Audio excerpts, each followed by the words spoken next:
exercise the monthly allocations that go to the local government areas.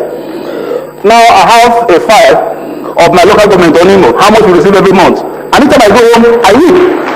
In fact, so we want to encourage the minister to continue to do these kind of things. Then, lastly, I want to appeal that the government should pay closer attention. If we want to avoid a revolution, we should pay very serious attention to anti-corruption fight. The monster of corruption is one sure factor that is going to lead Nigeria into systemic collapse. If you talk about budget and you make all this budget, at the end of the day, the government officials siphon these financial allocations that are meant to provide services to the poor Nigerians that do not see any functional healthcare services. The educational system is almost non-existent. For 6 months last year, the public university system was closed down. What happens to the budget that was supposed to be used for those 6 months that were closed down? Nobody is talking about it. Every month, every end of year, we hear about unspent budget. But my father and my mom, that are in the villages, do not have access to good roads, don't have access to tap water, don't have access to the basic necessities of life. And you're talking about unspent budget? What are we talking about, for God's sake? Nigerians want government to please stand up and give Nigerians the kind of services that we need. Continue to encourage policies that are pro-transparency and are pro-accountability. The EFCC must be made to work so that all those government officials who do not want Nigeria to develop should be arrested, should be prosecuted, and should be sent to jail. Thank you very much. Thank you very much. This is very typical of the civil society organizations. I'm sure if he doesn't come out in this form, he might not be able to go back to Aaron this struggle. So give him a big round of applause for that. Thank you very much. There was one thing that came out very clearly from all that has been said and we should take home, is the fact that we have competing needs and limited resources. And once there are competing needs and limited resources, there's the strategy and desire to use what we have judiciously and in a very strategic manner. And not everybody would ever get what he really wants. And if we all know that, we'll know how to move forward. And on that note, I want to call on the Coordinating Minister for the Economy and Honorable Minister of Finance, Dr. Mrs. Ngozi OKONJO-IWEALA, to give us the Budget's 2014 breakdown. A big round of applause for her. Thank you.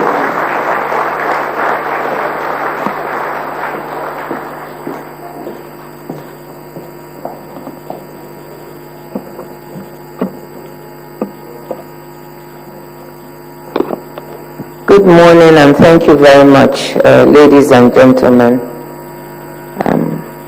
Honorable ministers, my colleagues from the Ministries of Works, Power and Women's Affairs, the Honorable Chair of the House Committee on Appropriations, the Deputy Chair of the House Committee on Appropriations, the senior government officials, the Special Advisor to the President on Performance Monitoring, our Permanent Secretary, distinguished DGs and heads of organizations. I'm happy to see the Auditor General is joining us here today, as well as the Accountant General.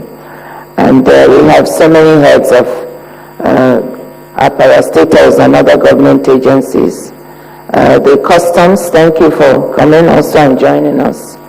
And donor partners, thank you. And distinguished ladies and gentlemen, and from civil society and the private sector, as well as ladies and gentlemen of the press.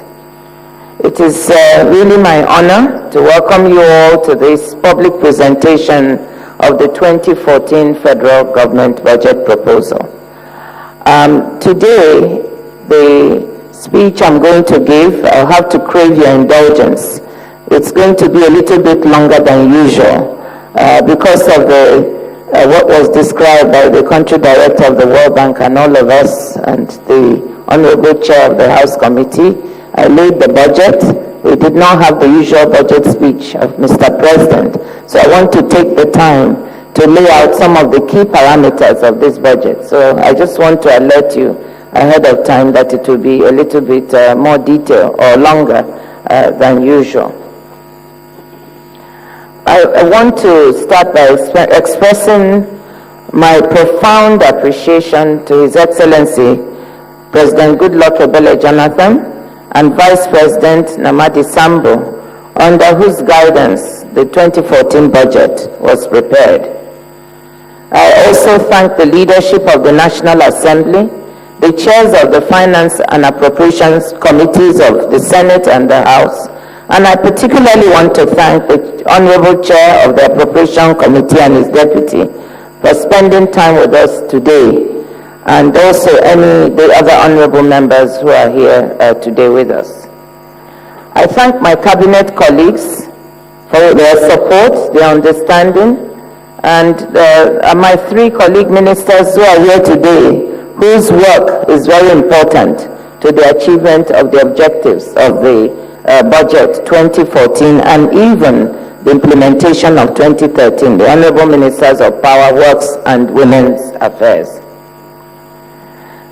We had to work under a very tight timetable and a constricted budget, and yet the colleagues did the best they could to deliver with their teams. Thank you. I acknowledge the efforts of all other relevant stakeholders, and especially the staff of the Budget Office of the Federation, for their hard work in preparing this budget. Please give them a round of applause. It goes without saying that due to some of the constraints along the way, there were many sleepless nights, 24 hours working in order to get the budget delivered. My sincere thanks to them all. Now, before I discuss the contents of the budget, please permit me to just take a few minutes to make some introductory comments, which I think will provide a context for the rest of the budget speech today. Before I do that, I also want to point to you that you'll be handed out, if you haven't already got it, several important documents that will enable you understand the budget.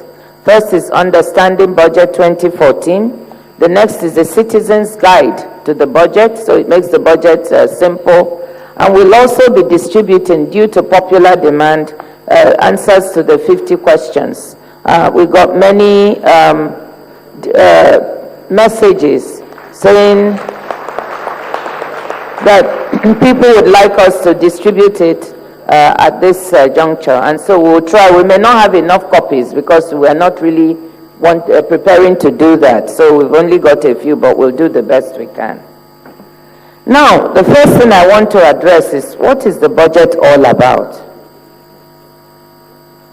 We've heard many comments about the budget. We've called it a budget for inclusive growth and job creation. And people have pointed, oh, how can they say they are creating jobs when only X amount has been allocated to this sector, or X amount, and it's not enough? So I want to state that the budget is not simply a set of revenue and expenditure plans by government.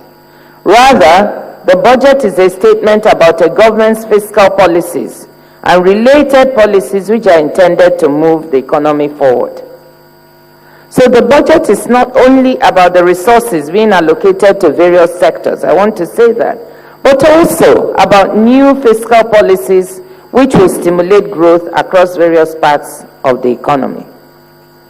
For example, in previous budgets, we've announced measures such as backward integration policies to support various agricultural value chains, such as rice and sugar, and to support industrial value chains such as cement, to support the development of the solid mineral sector, and so on. So when you look, you often find that the impact of these policies may give resources, and I will illustrate this as we go along with this speech, may render resources available to the sector that are 10 times the amount that is seen within the budget. The government uses the budget speech or the budget process as an occasion to launch policies that can